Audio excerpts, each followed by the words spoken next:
अस्सलाम वालेकुम to all of you. Welcome to Alhaq का एजुकेशन सिस्टम। अलहक पे आज हम एक इंतहाई नॉन ट्रेडिशनल टॉपिक को डिस्कस करने वाले हैं, that is election 2024 and climate change.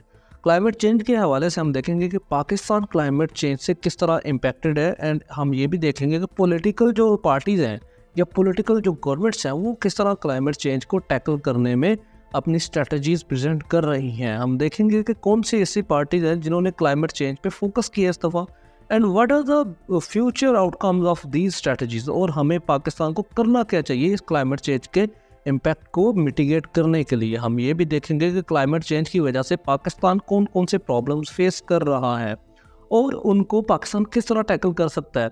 So this video is going to be merely socio political analysis of the climate change and election 2024। आज हम क्लाइमेट चेंज पे साइंटिफिक या टेक्निकल बहस नहीं करेंगे। तो आइए शुरू करते हैं क्लाइमेट चेंज पे एक ओवरव्यू के हवाले से। क्लाइमेट चेंज आखिर होता क्या है? Climate change is nothing but the long term temperature shifts and weather pattern alterations. अब ये क्या बुला है वेदर पैटर्न अल्टरेशन? कुछ भी नहीं है, बेसिकली बस ये है कि जो हमारे पास मौसम है उनकी तब्दीली जो है वो सवेर से सवेर होती जाती है। जैसे गर्मियाँ ज़्यादा लंबी होती जाती हैं और सर्दियाँ सुकड़ती जाती हैं, इसी तरह जिन इलाकों में सर्दियाँ कुछ इलाकों में ज़्यादा बढ़ती जाएंगी और गर्मियाँ छोटी होती जाएंगी, या फिर कुछ इलाकों में ऐसा होगा कि जो जिन मंथ्स में गर्मी आती थी वहाँ पे सर्दियाँ ज़्यादा होंगी, और जिन मंथ्स में सर्दियाँ हमारे पास आती थी वहाँ गर्मियाँ होगी। तो इसको हम कहते हैं climate change. This is nothing but a shift in the weather pattern. अब यहाँ पे होता क्यों है ये सारा कुछ? Because of burning of fossil fuels. Fossil fuels दुनिया को जलाने की ज़रूरत क्यों पेश आई? Because of industrialization. ईयर 1800 से पहले पहले हम प्री इंडस्ट्रियल ईरा कहते हैं। उस ईरा में फॉसल फ्यूल इतना ज़्यादा इस्तेमाल नहीं होता था, जिस वजह से ज़्यादा कार्बन एमिशन नहीं होती थी बिकॉज ऑफ, और उस वजह से क्लाइमेट चेंज इतना ज़्यादा विजिबल नहीं था। लेकिन ईयर 1800 के बाद फॉसल फ्यूल के जलने की वजह से ग्रीन हाउस गैसेस जो कि टेम्परेचर को बढ़ाने में मददगार होती हैं, उनकी प्रोडक्शन ज़्यादा होना शुरू हो गई, जिस वजह से आज तक यानी कि ईयर 1800 से लेकर 2024 तक तकरीबन 1.1 सेंटीग्रेड टेम्परेचर जो है ग्लोबल एवरेज टेम्परेचर वो इंक्रीज कर चुका है। अब ये जो ग्लोबल एवरेज टेम्परेचर है that's going to be very important, क्योंकि पाकिस्तान एक पर्टिकुलर एरिया की बात नहीं हो रही, पूरी दुनिया में 1 डिग्री सेंटीग्रेड अगर बढ़ जाता है ना, तो उसका मतलब है कि पूरी दुनिया में आइस मेल्ट होना शुरू हो जाएगी। परमाफ्रॉस्ट जो है समुद्रों में हमारे पास जो मीथेन के रिजर्व्स हैं वो अनलॉक होना शुरू हो जाएंगे। इसके अलावा जो समुद्र की सरफेस की जो हीट कैपेसिटी है वो बढ़ जाएगी। तो ये इस सब की वजह से क्लाइमेट चेंज होगा, सिंपल सी बात है। अब ये जो ग्रीन हाउस गैसेज है वो मेन जो गैसेज है वो दो ही है, कार्बन डाइऑक्साइड एंड मीथेन। इसके अलावा भी कुछ गैसेज हैं जैसे SO2 है, NO2 है और ओजोन है, ये सारी भी हैं, लेकिन जो मेजर जो कंट्रीब्यूटर्स हैं that are carbon dioxide and methane. अब क्लाइमेट चेंज की वजह से हमें कहत का यानी ड्राफ्ट्स का हमें सामना करना पड़ रहा है, वाटर स्कार्सिटी का सामना करना पड़ रहा है, वाइल्ड फायर्स हम ज़्यादा देख रहे हैं माशरे में यानी जंगलात में। सी लेवल राइज कर रहा है जिस वजह से हमारा ज़मीन का कटाव यानी कि ज़मीन कम होना शुरू हो गई है। Floods, polar ice melting, storms, biodiversity loss, ये के सारे साइड इफ़ेक्ट्स हैं बिकॉज ऑफ क्लाइमेट चेंज। अगर हम पाकिस्तान के हवाले से बात करें तो पाकिस्तान को ना 5 मेजर जो क्लाइमेट रिलेटेड या एनवायरनमेंट रिलेटेड इश्यूज़ है ना, वो उसकी अगर हम बात करें तो सोशल जो इश्यूज़ हम बात करते हैं, तो यहाँ पे हमारे पास सबसे जो बड़ा काज आएगा या सबसे बड़ा जो इम्पैक्ट है वो एक्सट्रीम वेदर इवेंट्स है। दूसरा एयर पोल्यूशन है, वाटर इनसिक्योरिटी या food insecurity and waste pollution. अब ये जो पांचों की पांचों चीज़ें हैं ना, ये at the same time environmental pollution की कॉज भी है, या इन्वायरमेंटल चेंजेस या क्लाइमेट चेंज की कॉज भी है, एंड इनके साथ साथ ये हमारे पास इफेक्ट भी है, इम्पैक्ट भी है। अब ये किस तरह है तो हम उस बारे में बात करते हैं। पहले बात करते हैं एक्सट्रीम वेदर इवेंट्स की। तो एक्सट्रीम वेदर इवेंट्स में अगर आपको याद होगा तो 2022 में पाकिस्तान में ना बड़े शदीद किस्म के फ्लड आए थे। इन दो तस्वीरें जो आपके सामने है यहाँ पे, अगर लेफ़्ट और राइट को अगर आप कंपेयर करें तो लेफ़्ट वाली 2010 की है और राइट वाली 2022 की है। इमेजिन करेंगे यार 2010 में सिर्फ KPK और सिंध इन इलाकों में फ्लड आया था बिकॉज ऑफ क्लाइमेट चेंज, लेकिन 2022 में यही जो फ्लड है वो फैल गया था पूरे पाकिस्तान में, all across Pakistan except few districts in Punjab. तो अगर हम इसकी बात करें तो तकरीबन 33 मिलियन लोग यानी 3 करोड़ लोग इससे इम्पैक्ट हुए थे, 16 मिलियन उनमें से बचे थे। Imagine the graveness of this particular extreme event. इसके अलावा इसमें जिन लोगों की मौत हुई थी वो 1730 थे और 12 मिलियन ऐसे लोग थे जिन्होंने इन्वायरमेंट रिलेटेड इशू की वजह से माइग्रेशन की थी, जिसको IDPs कहा जाता है, इंटरनली डिस्प्लेस्ड पीपल। इसके अलावा इकोनॉमिक लॉस की बात करें तो 30 बिलियन तो सिर्फ इसका इकोनॉमिक लॉस ही था। 30 billion, imagine that a country having a debt of $125 billion on its economy with the soaring inflation of 38%। अब ये कितना ज़्यादा नंबर है 30 बिलियन डॉलर। तो इसका मैं आपको अंदाज़ा इस बात से बता सकता हूँ कि ये तकरीबन पाकिस्तान का 15% GDP का बनता है, या 10% रफली अगर आप बात करें 10% GDP का बन जाता है। वर्ल्ड वेदर एट्रीब्यूशन एनालिसिस एक अदारा है, इन्होंने कहा था जी कि क्लाइमेट चेंज की वजह से ये पाकिस्तान में फ्लड्स आ रहे हैं और ये फ्यूचर में ज़्यादा बढ़ते जाएंगे। और this is an eye opening statement by the world weather attribution analysis, तो इसको हमें सीरियसली लेना पड़ेगा। इसके अलावा जो चेंजिंग रेनफॉल पैटर्न्स हैं ये भी हमारे लिए मुश्किलात का सामना है। एल नीनो इफेक्ट है एक, वो भी चेंज हो रहा है। अब इसके बारे में, एल नीनो इफेक्ट के बारे में सेपरेट एक वीडियो बन जाएगी, वो मैं अपलोड कर दूंगा, वो आप देख लीजिएगा। तो एल नीनो इफेक्ट जो है ना, यानी कि रेनफॉल में के पैटर्न जो है वो चेंज हो रहे हैं, ठीक है। अब ये रेनफॉल पैटर्न चेंज होने से हमारे पास जो एग्रीकल्चर प्रोडक्शन है वहाँ पे मसाइल हमें पैदा हो रहे हैं।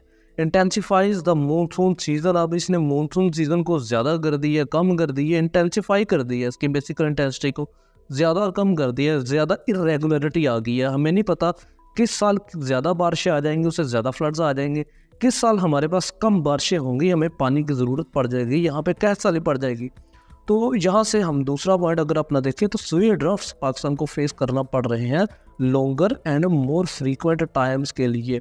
ये जो हमारा एरिया है सहरा वाला, जिसमें थर, थल, चोलिस्तान, ये सारे एरियाज आ जाते हैं, वहाँ पे इंटेंस किस्म के ड्राफ्ट्स पाकिस्तान फेस कर रहा है। और ये जो एरियाज है ना सहरा वाले, ये स्प्रेड भी कर रहे हैं because of climate change. Pakistan में गर्मी बढ़ रही है। अगर आप बात करें मई जून के महीनों की, तो वहाँ पे गर्मी इतनी ज़्यादा शदीद हो जाती है कि पाकिस्तान बेयर करना मुश्किल हो जाता है। अब वो जो मई जून की गर्मी होती है ना, वो इम्पेक्ट करती है सहरा वाले इलाकों को भी, सहरा फैलना शुरू हो जाता है, ठीक है। अब इसके अलावा जो है heat waves, that is also major issue because of climate change. Heat waves यानी कि गर्मी की इंटेंसिटी ज़्यादा होना शुरू हो गई है। इस वजह से एक्सट्रीम वेदर जो इवेंट्स है ना, वो पाकिस्तान को डैमेज भी कर रहे हैं। और ये के सारे के कॉज एंड इम्पैक्ट दोनों एट अ टाइम ये फेस हो रहे हैं बाय पाकिस्तान। इसके अलावा अगर हम बात करें, दूसरा जो मेजर हमारे पास इम्पैक्ट है वो है एयर पोल्यूशन। अब एयर पोल्यूशन जो है वो लाहौर, फैसलाबाद, कराची, ये कॉन्स्टेंटली क्या है जी कि हमारे WHO की जो एयर क्वालिटी गाइडलाइन है उनको ये वायलेट कर रहे हैं। अब इन वायलेशन की वजह से क्या होता है, ये तीनों के तीनों शहर बड़े वल्नरेबल हो जाते हैं टू क्लाइमेट चेंज। अब ये जो वल्नरेबिलिटी है, इसकी वजह से यहाँ पे मुख्तलिफ़ किस्म की डिजीज़ पैदा हो जाती हैं और ये वल्नरेबिलिटी अनस्टॉपेबल है, क्योंकि आपको मैंने बताया क्लाइमेट चेंज होता क्यों है, because of the burning of fossil fuel. अब जब फोसल फ्यूल जहाँ पे ज़्यादा बर्न होगा तो वहाँ पे ज़रूरत भी है उसकी, क्योंकि पाकिस्तान ये जो लाहौर, फैसलाबाद, कराची, यहाँ ये इंडस्ट्रियलाइज्ड एरियाज है, यहाँ पे ट्रांसपोर्टेशन में ज़्यादा यूज़ होता है। एयर क्वालिटी इंडेक्स का जो डाटा है ना, वो बताता है हमें कि 98.3% जो पाकिस्तान में लोग हैं वो उन्होंने तो अच्छी जो एयर है वहाँ पे सांस ही नहीं ले पा रहे। तो इमेजिन दैट कि पाकिस्तान की कितनी हालत ख़राब है बिकॉज ऑफ एयर पोल्यूशन। इसके अलावा जो कॉजेज़ ऑफ एयर पोल्यूशन है वो कौन से हैं, तो जो पाकिस्तान के 90% CO2 एमिशन है ना, वो फोसल फ्यूल की बर्निंग से है। और इस फोसल फ्यूल की बर्निंग में 23% जो कंट्रीब्यूशन है ना, वो सिर्फ ट्रांसपोर्ट सेक्टर की है।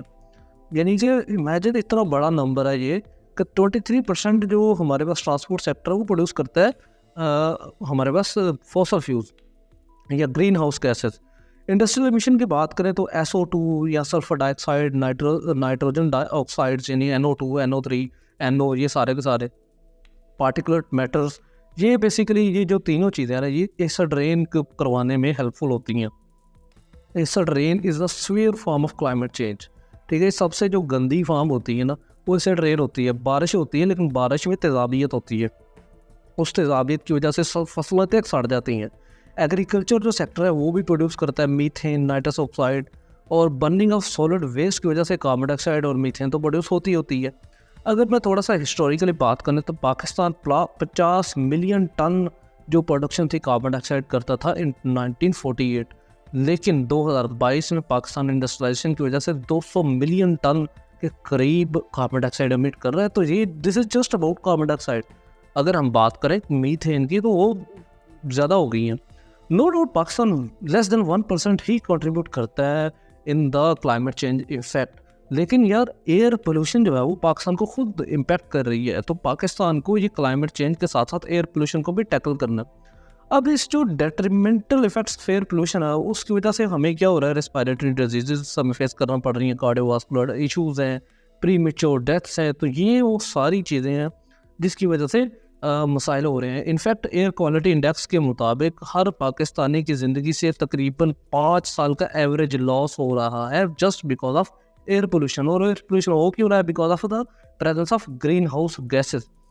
इनफैक्ट अगर मैं आपको बात बताऊँ तो 22,000 के करीब आउटडोर पोल्यूशन डेथ्स एंड 28,000 के करीब indoor pollution deaths Pakistan report करता है ऑलमोस्ट एनुअली। तो ये ह्यूज नंबर है यार। कम यानी कि तकरीबन 50,000 लोग जो मर जाते हैं just because of the air pollution. इसके अलावा इसके बाद जो हमारा बड़ा मसला है वो वाटर इनसिक्योरिटी है। पाकिस्तान जो है वो सिवियर वाटर स्ट्रेस में इस टाइम पे है। इनफैक्ट अगर 1947 की बात की जाए तो तकरीबन 5,260 क्यूबिक मीटर हर बंदे के लिए एनुअली प्रेजेंट थे पानी के, लेकिन आज की डेट में 2024 में सिर्फ और सिर्फ 1,000 क्यूबिक मीटर का पानी रह गया है, जो कि वाटर स्ट्रेस लाइन के बहुत ही ज़्यादा करीब है। यानी water stress line basically 1000 cubic metre ही है। यूनाइटेड नेशन डेवलपमेंट प्रोग्राम के मुताबिक पाकिस्तान 2025 में सीवियर वाटर जो स्कॉसिटी है उसको फेस करेगा। अब ये वाटर स्कॉसिटी हो क्यों रही है? Just because of climate change. Climate change की वजह से वाटर गंदा हो रहा है। हमारे पास जो 6% जो हमारे पास 60% सॉरी ये जो लोग हैं ना वो ड्रिंकिंग वाटर को अवेलेबल ही नहीं है उनको, जिससे 30% मुल्क में डिजीज और 40% जो डेथ्स है ना वो वाटर रिलेटेड इश्यूज़ की वजह से हो रही हैं। इनफैक्ट पाकिस्तान में 55,000 चाइल्ड जो है ना वो वाटर बॉर्न डिजीज़ की वजह से हर साल मर जाते हैं। दिस इज़ ह्यूज नंबर, ठीक है। इनफैक्ट अगर आप इस मैप में देखें तो पाकिस्तान, इंडिया, ईरान ये वो इलाके हैं, इनफैक्ट सऊदी अरब भी, ये वो इलाके हैं जहाँ पे पानी की वजह से स्ट्रेस है यहाँ पे, यानी यहाँ पे पानी की एक्सट्रीम सेवेरिटी है। अब यहाँ पे ना पाकिस्तान की इनएडिक्वेट जो इंफ्रास्ट्रक्चर है या मिस मैनेजमेंट है उसको भी हमें थोड़ा सा क्रेडिट देना पड़ेगा। पाकिस्तान जो है वो हर साल 145 मिलियन एकड़ फीट पानी रिसीव करता है, लेकिन पाकिस्तान स्टोर कितना कर पाता है? सिर्फ 13.7 मिलियन एकड़ फीट। तो ये बड़ा यानी कि तबाही वाला सीन है। इसके अलावा पाकिस्तान में जो ग्लेशियर हैं वो भी मेल्टिंग में है। तकरीबन 20 सेंटीमीटर हर साल 1990 से आगे हर साल तकरीबन वो कम होते जा रहे हैं, और projection of 40% decrease river flow भी पाकिस्तान में प्रोजेक्शन है। इनफैक्ट एक बुक है पाकिस्तान हार्ड कंट्री, वहाँ पे जो उसका राइटर है वो अपने एक चैप्टर में बयान करता है कि पाकिस्तान में 2045 तक यानी 2045 तक पाकिस्तान के तमाम ग्लेशियर मेल्ट हो जाएंगे बिकॉज ऑफ क्लाइमेट चेंज। इसके लेकिन ये इस इंफॉर्मेशन को अपडेट किया यूनाइटेड नेशन ऑर्गेनाइजेशन ने, और उनका जो यूनाइटेड नेशन डेवलपमेंट प्रोग्राम है उन्होंने 2023 में एक रिपोर्ट शायर की थी। उसमें कहा था ईयर 2100 तक पाकिस्तान में तमाम के तमाम जो ग्लेशियर्स हैं वो मेल्ट कर जाएंगे बिकॉज ऑफ द ये जो है हमारे पास क्लाइमेट चेंज। अब क्लाइमेट चेंज की वजह से पाकिस्तान में पानी की भी कमी हो रही है, ऊपर से पाकिस्तान जो है वो इस चीज़ को सेव भी नहीं कर रहा, पाकिस्तान पानी को सेव भी नहीं कर रहा। पाकिस्तान में inadequate infrastructure, mismanagement of water, ये सारी चीज़ें चल रही हैं। तो this is going to be a serious situation in future for Pakistan.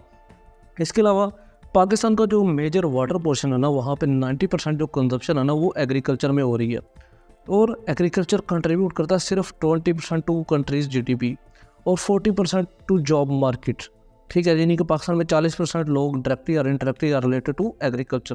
तो ये जो हमें ये रेशियो है इसको हमें एक बराबर लाना पड़ेगा।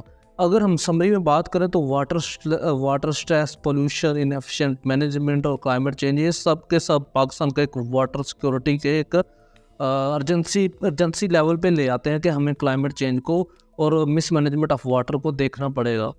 इसके अलावा food insecurity is also a major problem because of climate change to Pakistan. Global hunger index 2021 की बात करें तो पाकिस्तान 92nd नंबर पे था with 40% of population facing food insecurity. ठीक है, और क्लाइमेट चेंज जो है वो इस चीज़ को फर्दर जो है एग्रीवेट कर देती है, फर्दर वर्सन कर देती है। 2022 के जो फ्लड्स थे इसमें 5.7 मिलियन पीपल जो थे वो डायरेक्टली इम्पैक्ट हुए थे, जिसने सस्टेनेबल डैमेजेस किए थे। ये सस्टेनेबल डैमेजेस से मुराद है वो डैमेज आज भी चल रहे हैं। ठीक है, हमारे पास ये जो एरिया है ना जहाँ पे फ्लड आए थे, अगर आप मैप में देखेंगे ना तो ये ज़्यादातर वो एरियाज़ है जहाँ पे वीट प्रोडक्शन पाकिस्तान में बहुत ज़्यादा होती है, यानी सिंध और कुछ areas of Balochistan and some areas of KP, ये वाले एरियाज। तो यहाँ पे ना वीट प्रोडक्शन बहुत ज़्यादा होती है। अब ये वीट प्रोडक्शन की वजह से काफ़ी पाकिस्तान फूड क्या कहते हैं रिलायड था, लेकिन अब फ्लड्स जब आ गए तो यहाँ पे जो खड़ी फसलें थी वो तबाह हो गई। इसकी वजह से क्या हुआ, 50% सर्ज इन फूड प्राइस पाकिस्तान को फेस करना पड़ा। इस वजह से पाकिस्तान में आज इन्फ्लेशन जो ऑलरेडी 35% प्लस है तो वो अब 50% से ज़्यादा फूड इन्फ्लेशन पाकिस्तान फेस कर रहा है। और this is something seriously has to be addressed in the manifestos of political parties agenda. High food prices, frequent climate shocks, lifestyle diseases, इस सब चीज़ों में 11.8 मिलियन पीपल जो है ना वो directly at risk of food insecurity from November 2022 to 2023 to January 2024 तक। और ये रिपोर्ट दी थी IPC acute food insecurity snapshot ने। ये एक इदारा है बेसिकली जो फूड मैनेजमेंट को देखता है।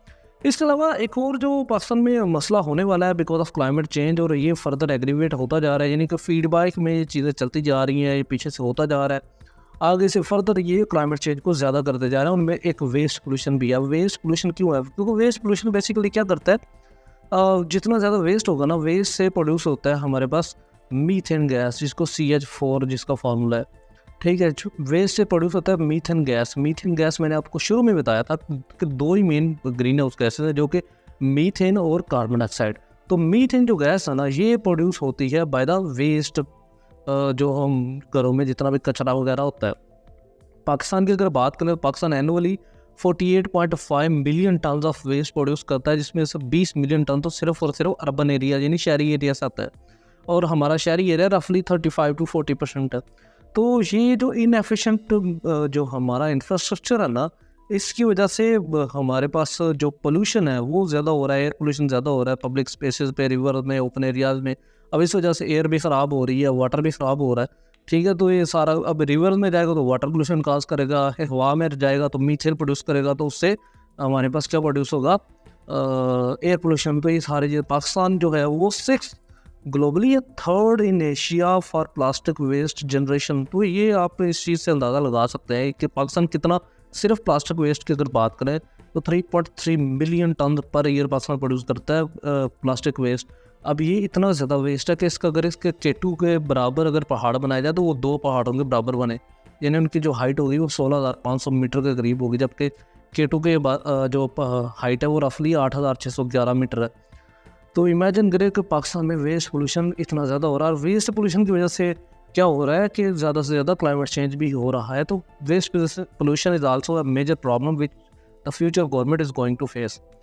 तो ये जो सारी चीज़ें हैं ना, ये कॉज भी हैं, इफेक्ट भी हैं, basically extreme weather events, water pollution, air pollution, water insecurity, food insecurity, ये सारी की सारी चीज़ें कॉज भी हैं और इफेक्ट भी हैं एट द सेम टाइम। अब हम देखते हैं कि पॉलिटिकल पार्टीज आखिर कर क्या रही है, क्या उनकी क्या प्लानिंग है कि हम लोग इन तमाम प्रॉब्लम्स को किस तरह टैकल करेंगे। बिफोर गोइंग टू लेक्चर, अगर आपने इतना लंबा लेक्चर सुन लिया it means you are interested in our Al Haq education system. तो अल हक एजुकेशन सिस्टम के बारे में मैं आपको थोड़ा सा बताना चाहूँगा। अल हक एक प्लेटफॉर्म है जहाँ पे हम लोग एक रेप्यूटेड एंड बड़ी कॉम्पिटेंट हमारे पास फैकल्टी है जो कि CSS PMS 1 पेपर की तैयारी करवाती है। तो आप लोग ये सारी देख सकते हैं उनके क्वालिफिकेशन एंड उनकी डिग्रीज। हमारे पास ज़्यादा से ज़्यादा जो फैकल्टी है वो सब्जेक्ट स्पेशलिस्ट और ब्यूरोक्रेटिक जो क्लास है वहाँ से तलक रखती है। बट स्टिल अगर आप डेमो क्लासेस जो ज्वाइन करना चाहते हैं तो ये हमारे व्हाट्सएप के लिंक्स हैं जो आपको डिस्क्रिप्शन में भी मिल जाएंगे। और इसके अलावा आपको ये जो स्लाइड है, पर्टिकुलर स्लाइड, इसका जो फर्स्ट कमेंट होगा वीडियो का, वहाँ पे उसका लिंक भी मिल जाएगा। तो आप उसको डाउनलोड करेंगे तो डायरेक्टली आप हमारे ग्रुप्स ज्वाइन करें। इससे क्या होगा, आप लोग हमारे ट्रायल बैचेस ज्वाइन करें एंड हमारा कोर्स को एंजॉय करें।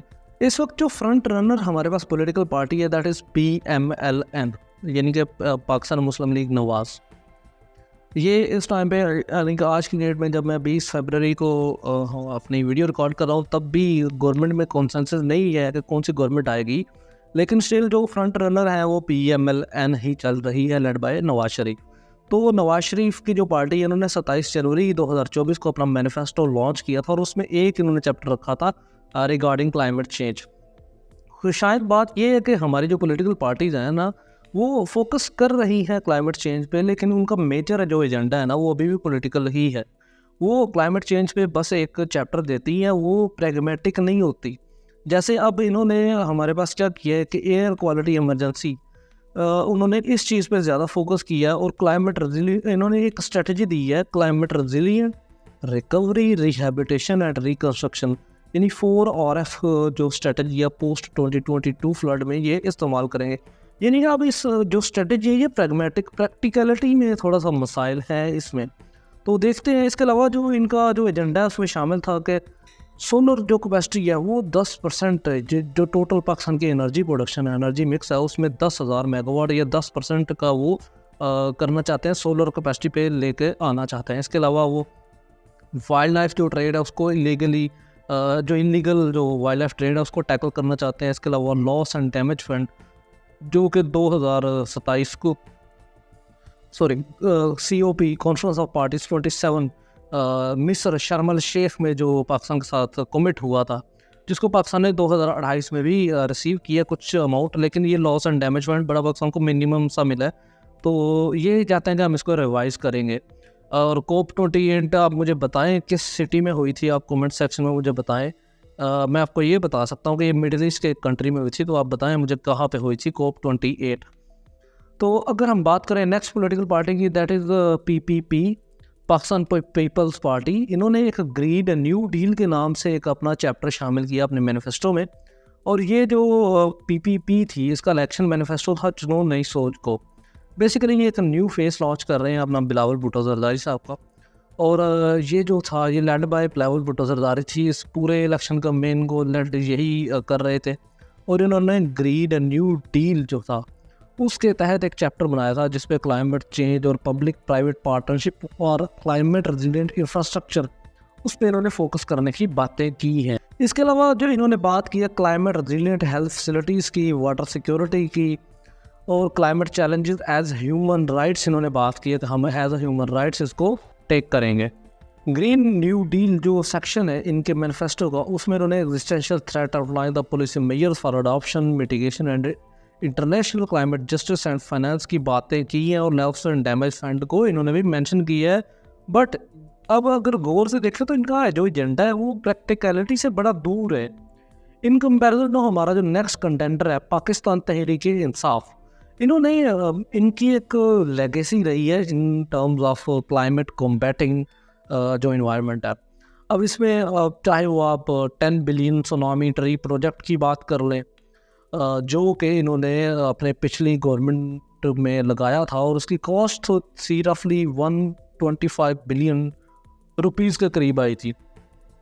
अब इन्होंने 100 बिलियन सुनामी ट्री प्रोजेक्ट एक अनाउंस किया अपने मैनिफेस्टो में, और ये इन्होंने अपने मैनिफेस्टो जो था वो 28 जनवरी को अनाउंस किया था, लेड बाय इमरान खान, जो कि उस टाइम पे ऑब्वियसली जेल में थे। और आजकल भी जो पॉलिटिकल सिचुएशन वो चल रही है वो आप मुझसे ज़्यादा जानते हैं, हम इस वीडियो को डिस्कस नहीं करते। We strictly limit ourselves to the academic purposes. तो हमारे पास जो था वो ग्रीन इकोनॉमिक ग्रोथ जो थी इसको इन्होंने अपने मेंशन किया मंशूर में। एग्रीकल्चर को इन्होंने कहा जी कि हम लोग एग्रीकल्चरल प्लान्स लेके आएंगे फॉर रिन्यूएबल एनर्जी ट्रांजिशन को भी ये प्रमोट करेंगे। लो इमिशन टेक्नोलॉजीज़ जैसे EVs वगैरह पे ये फोकस करेंगे। कार्बन प्राइसिंग की बात करें, अब कार्बन प्राइसिंग क्या होती है इसके बारे में मैं बताता हूँ। गवर्नमेंट इंसेंटिव्स एंड रिवीलिंग पिटियर्स एम्बिशियस क्लाइमेट चेंज एजेंडा, यानी कि अब अच्छा कार्बन प्राइसिंग क्या होती है? कार्बन प्राइसिंग ये होती है जी कि पाकिस्तान, चूँकि पाकिस्तान की जो फॉरेस्ट कैनोपी है ना वो रफली 5% है, तो पाकिस्तान किसी और मुल्क जो जिसकी कैनोपी 50% 60% होगी तो उससे पाकिस्तान ख़रीद सकता है अपने हिस्से की एक क्या कहते हैं कि फॉरेस्ट जो कैनोपी है, तो उससे उस एरिया को पाकिस्तान में ऐड कर दिया जाएगा। तो इस तरह पाकिस्तान की जो फॉरेस्ट कैनोपी है वो ज़्यादा बढ़ जाएगी। यानी कि अफ्रीका में कोई मुल्क है तो वहाँ पे जंगलात अगर ज़्यादा हैं तो पाकिस्तान कहेगा कि वो भी हमारे जंगलात है, तो इसको कार्बन प्राइसिंग कहते हैं। इसके अलावा दूसरा जो कार्बन प्राइसिंग में कॉन्सेप्ट आता है वो कि जो कार्बन एमिशन जो चीज़ें हैं उनको महंगा कर दिया जाए, तो that's also under the carbon pricing project. तो ये सारी वो चीज़ें जो पीटीआई गवर्नमेंट ने यार एक पीटीआई की जो जमात है, पार्टी है, वो उनके मैनिफेस्टो में चीज़ें ये शामिल थी। इसके बाद जो हमारे पास जमात आती है पाकिस्तान में वो MQM पाकिस्तान है। That is also a major political party जिसने तकरीबन 17 सीट्स हासिल की नेशनल असेंबली में, और रफली ये सारी की सारी सीटें तकरीबन कराची में ही लिमिटेड है। तो इनकी जो क्लाइमेट पॉलिसी है वो कराची बेस्ड ही तकरीबन बनती है। इन्होंने सबसे पहले जनवरी 5 को अपना मैनिफेस्टो लॉन्च किया था तमाम पॉलिटिकल पार्टी से पहले, और इनका जो था वो एजेंडा था वो कराची के राउंड अबाउट ही ज़्यादा घूमता है। जैसे कि इन्होंने कहा जी 100% electrification of Karachi through solar and wind power, यानी कि रिन्यूएबल एनर्जी की बात करें, बट लिमिटेड टू कराची। इसके अलावा इन्होंने एक बात की है कि 35% जो कंट्री का जो सेटअप है इलेक्ट्रिसिटी का, एनर्जी प्रोडक्शन का सेटअप, उनको रिन्यूएबल एनर्जी तक लेके जाना है टिल 2035। तो ये भी दैट्स अ गुड अप्रोच। इसके अलावा फिर फॉरेस्ट कवर की बात करें तो वहाँ पे भी इन्होंने कराची को ही मेंशन किया है कि कराची का जो फॉरेस्ट कवर है वो 4% से हम 8% पे लेके जाएंगे विद इन नेक्स्ट 5 ईयर्स। तो ये वो सारी बातें हैं जो कि प्रैक्टिकलिटी से बड़ी दूर लगती हैं मेरी नज़र में, but you can differ with my opinion. अच्छा, नेक्स्ट जो इन्होंने कहा जी कि उन्होंने बड़ा एक इंटरेस्टिंग कॉन्सेप्ट दिया, दैट शुड बी इम्प्लीमेंटेड, मेरा ख्याल है। वो ये था जी कि जो इंडस रिवर है ना, उसको एक लिविंग एंटिटी की तरह ट्रीट किया जाए और उसको राइट दिया जाए फ्रीली फ्लो, एंड इसके लिए सब्सटेंशियल फोकस करना चाहिए on restoring and preserving Karachi coastline.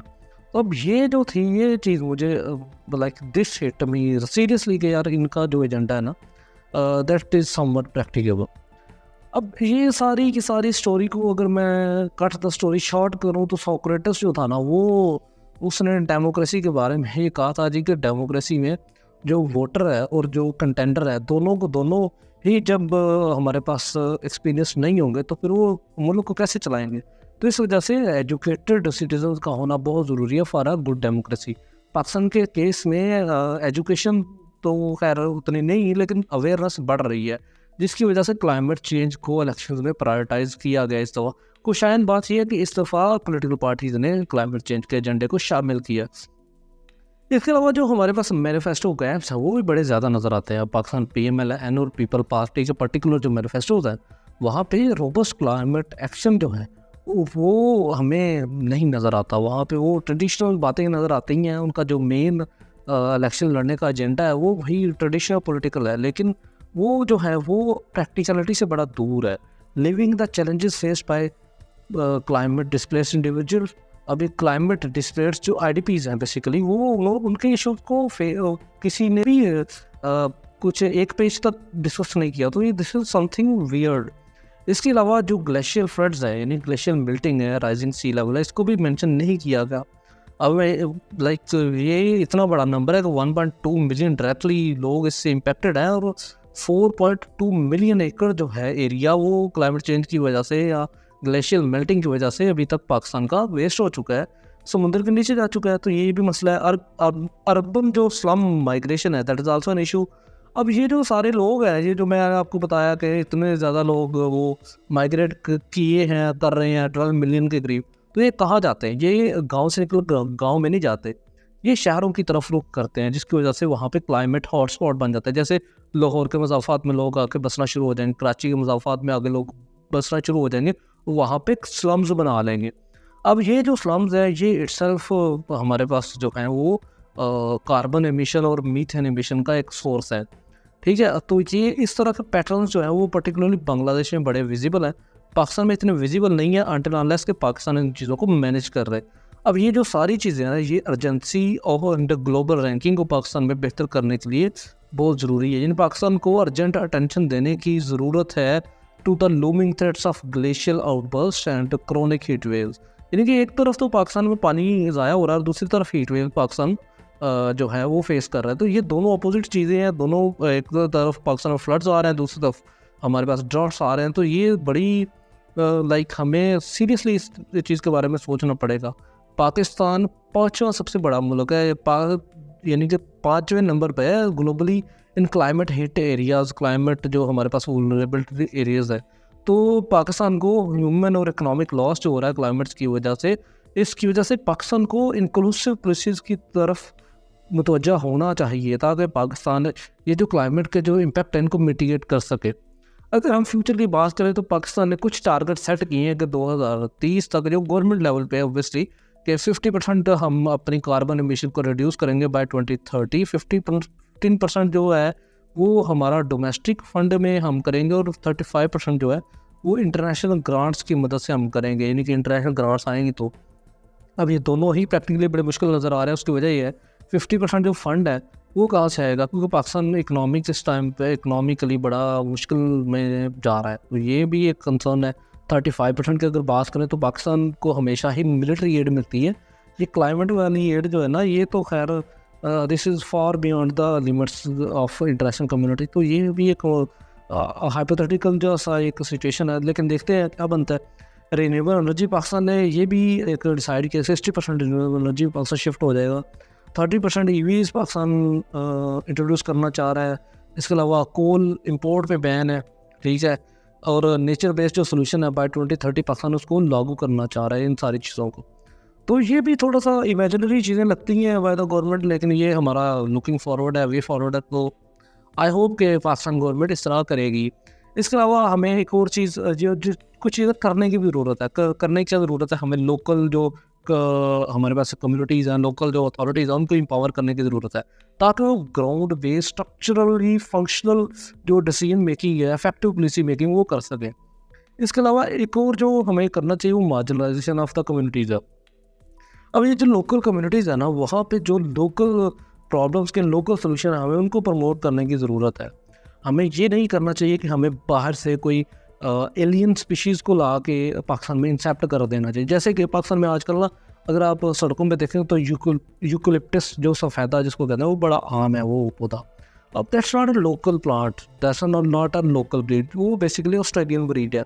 अब वो करता क्या, वो पानी बड़ा ज़्यादा जज़ब करता है, और पाकिस्तान तो ऑलरेडी पानी की वजह से मसले मसाइल हैं, पाकिस्तान में वाटर स्कार्सिटी फेस कर रहा है। तो पाकिस्तान में मसला ये है कि पाकिस्तान पौधे वो लगा रहा है जो है पाकिस्तान के जो फर्दर प्रॉब्लम है उनको फर्दर एग्रीवेट कर देगा। तो हमें लोकल प्रॉब्लम के लिए लोकल सोल्यूशन, लोकल कम्युनिटीज़ को इन्वॉल्व करना चाहिए और इंक्लूसिव पॉलिसी मेकिंग करनी चाहिए। इसके अलावा हमें सिस्टमेटिक जो चेंजेस है ना वो करना पड़ेंगी अपनी क्लाइमेट रिलेटेड जो पॉलिसी है ना, और वो अर्जेंटली करना पड़ेगी। हम उसमें देर नहीं कर सकते। जितने मैंने आपको प्रॉब्लम बताई हैं, दो are severe problem, water pollution, water scarcity, air scarcity, food insecurity, waste management और weather events, extreme weather events, ये सारी डिमांड करती हैं urgent systematic changes that align with the climate change policy. और इसके अलावा क्लाइमेट जस्टिस जो है उसको हमें इंश्योर करना पड़ेगा। यानी क्लाइमेट जस्टिस से मुराद ये है कि हमें सिर्फ और सिर्फ यही नहीं करना कि जो पिछली हमारे पास प्रॉब्लम्स हैं उनको हमें सॉल्व करना, हमें ये भी करना है कि जो IDPs हैं, जो लोग हैं वो इफ़ेक्ट हो रहे हैं क्लाइमेट चेंज की वजह से, हमें उन्हें भी कंपनसेशन देनी है। हमें रिहैबिलिटेशन प्रोग्राम को शुरू करना है। हमें क्लाइमेट जस्टिस फंड जो है वो लोकल लोगों तक पहुंचाना होगा। हमें क्लाइमेट जस्टिस फंड से इंफ्रास्ट्रक्चरल चेंजेस करना पड़ेंगी। तो ये वो सारी चीज़ें हैं जिसकी वजह से हमें क्लाइमेट चेंज एक एजेंडा बन जाता है इन द इलेक्शन 2024। तो आज हमने बड़ी इंपॉर्टेंट चीज़ें डिस्कस की है। That was all from my side today. इंशाल्लाह मिलते हैं नेक्स्ट लेक्चर में। See you. Thank you very much for your time.